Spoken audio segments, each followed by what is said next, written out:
Hey, what up? Tim Werner here, and I'm going to teach you end-to-end how to use a custom large language model, or LLM, in GitHub Copilot.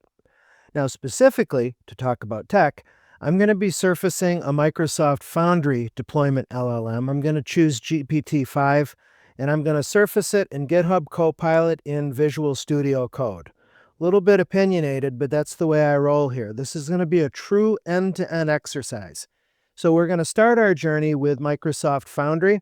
This is one of the options for using custom models in GitHub Copilot. Now, let me state at the outset, actually, that what I'm about to show you is in pre-release status.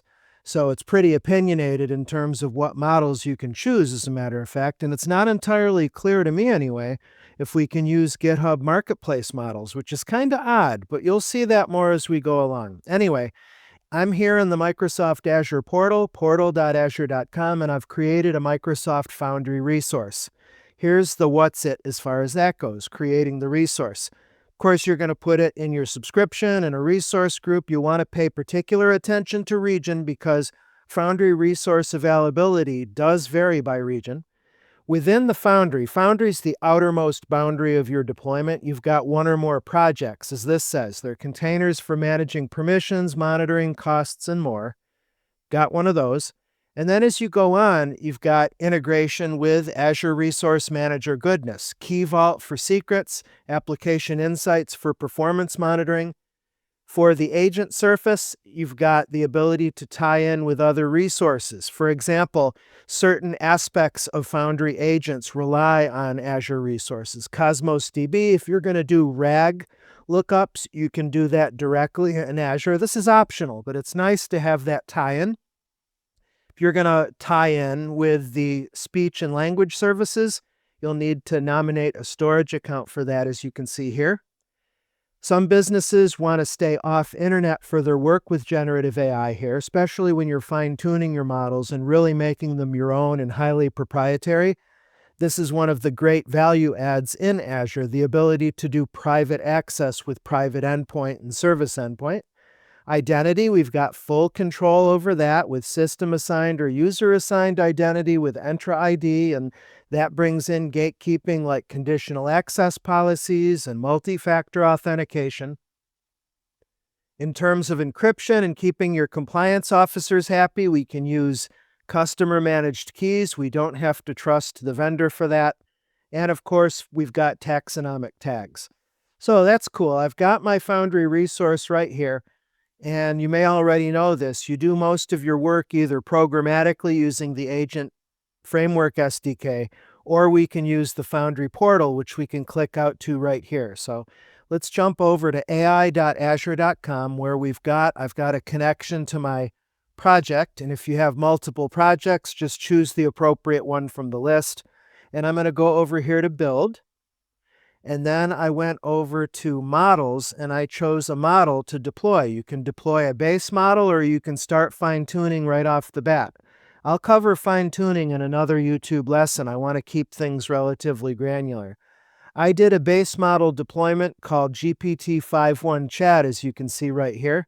Takes us to the playground, but you're going to want to go over to the details because you're going to need your endpoint URI as well as your key to tie into GitHub and GitHub Copilot. You'll also want to make a note of your deployment name, in my case, GPT-5.1-chat. Is there anything else we need here? I think we're good for now. Now, there's a lot that you can do here. I mentioned fine-tuning. If we go back to the playground, you can convert your base model or your fine-tuned model into an agent, which unlocks tool calling, RAG lookups, memory. You can really bolt on a lot of excellent additional functionality there. But once again, that's another lesson for another time. How do we surface that custom model in GitHub Copilot? That's the key of this lesson. Excuse me. I'm here in GitHub Enterprise Cloud. You're going to need an enterprise license, and I'm assuming that your devs are using GitHub Copilot Enterprise.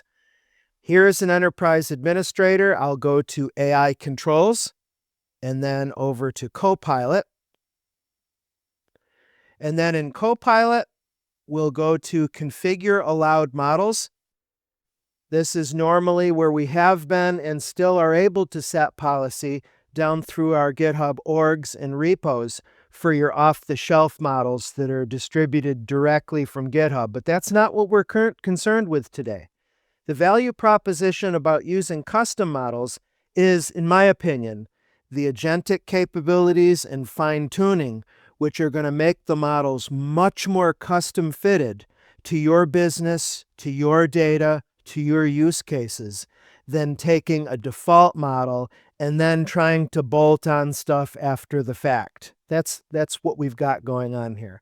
And as you can see, this is public preview as of this recording. I'm making this recording on January 14th, 2026, by the way. And I've got my Foundry model already loaded in, but let me show you how that works. You go to Add API Key, and then you can choose your provider. Now, as of this recording, it's pretty opinionated in terms of just Anthropic, which is the Claude models, pay as you go.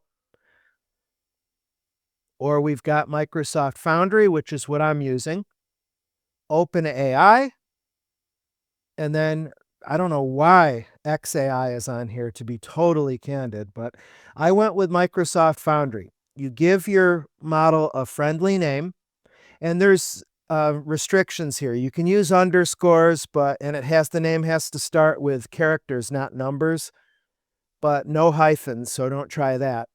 Pop in your API key and deployment URL, and then under available models, you can add in the name, the deployment name. Let me actually show you. I'll cancel out of here and click my existing model.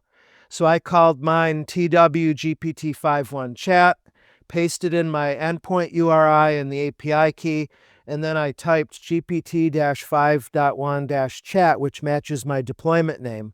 And then I hit plus, added it to the list, and then we've got save. You notice you can delete your entry right here by hitting this button. So that registers the model. And then in terms of configuring access, if we go over to added models, you can enable it or disable it. And then when you click this button to the left, that's where you can adjust two important things. We'll go to access first. Are you going to allow this custom model for use with all of the organizations under your GitHub Enterprise? Or are you going to be more granular, which is what I did, and I added my Timothy Warner org organization. Over on General, this is where we create our developer-facing display name, and I wanted to make sure to tag mine with TW to differentiate it from the other built-in models. Especially if we're going to do agentic work like tool calling, vision, and if it's a thinking model, we'll want to tick the appropriate boxes here under capabilities, and you can specify a cap on maximum input and or output tokens. Because remember, when you're using an API key and you're consuming an LLM pay-as-you-go, you want to think about throttling and what that might mean, how verbose the response is, and you're paying for the tokens that are both going into the model as prompt inputs as well as outputs. And then again, think about RAG and think about other stuff that you're injecting into context. Those are tokenized as well. So that's another discussion for another time. At this point, we're all set and enabled from an enterprise level to use our custom model. The rest of it we can take care of here at the developer desk.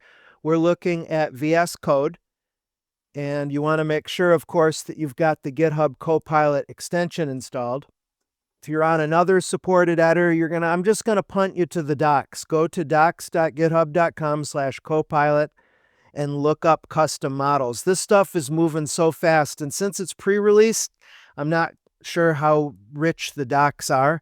Because VS Code is the dogfooding source of all of the GitHub Copilot engineers, you should have it installed even if you're using another code editor. And I would also state that there was something else about that I wanted to mention about VS Code. Oh, docs.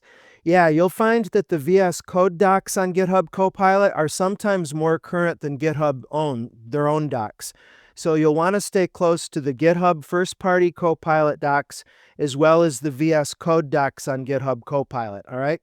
Now, in addition to having the GitHub Copilot chat extension in VS Code, in order to fully take advantage of the agentic features and the GitHub Copilot coding agent, you'll also want to install the GitHub pull requests extension as well. That's going to give you the ability, of course, to manage pull requests and issues directly in your editor. But that also, at least as far as I've always understood, is a hard prerequisite to use the coding agent. That's another subject for another video, come to think about it. Now, lastly, how do we use the custom model? Well, let's start a new chat over here in GitHub Copilot Chat, and I brought the chat panel out by using this top toggle, as you can see. Let me zoom in a little bit absurdly close so I can zoom in down here. I've already got it selected. Notice that in addition to your agent/chat mode, you've got your model selector. The models that show up here are going to depend upon A, your license, your GitHub Copilot license, and B, whether your org enterprise administrators have enabled those base models. So I've got all of my base models, and then down below, there it is, our custom model. And we can see the name, the dev-friendly name that I gave it. Looks like there's not too much room. It's getting truncated. And then we've got the name of my GitHub Enterprise. And I can test connectivity to this custom agent by issuing a request. And I can add context here. What do I want to take a look at here? I'm going to right-click my package JSON and say, how does this look? Anything stand out as unsecure or problematic? I haven't fine-tuned my base model yet. It's literally just off-the-shelf GPT-5.1. And I would admire you if you were thinking, Tim, hang on a second, man. How come you're not using a Codex model? Because OpenAI and Foundry do have models that are already tilted towards software development. I thought about it, but actually when I went to load it, it was being gated and I had to get on a waiting list. So that's why I chose a non-Codex variant. But I just as well could have selected an Anthropic model because Foundry has the Anthropic models, which are excellent at coding. So that gave me a very fast response, as you saw, and it's given me potentially some good guidance here. And because I'm in agent mode, I could go ahead and implement that with AI's help if I wanted to. Awesome. Well, I think we've reached the end of the road with this lesson. I hope that I've given you some inspiration and some good marching orders going forward. Hope to see you again. Like and subscribe. You know how that goes. Thanks. Bye.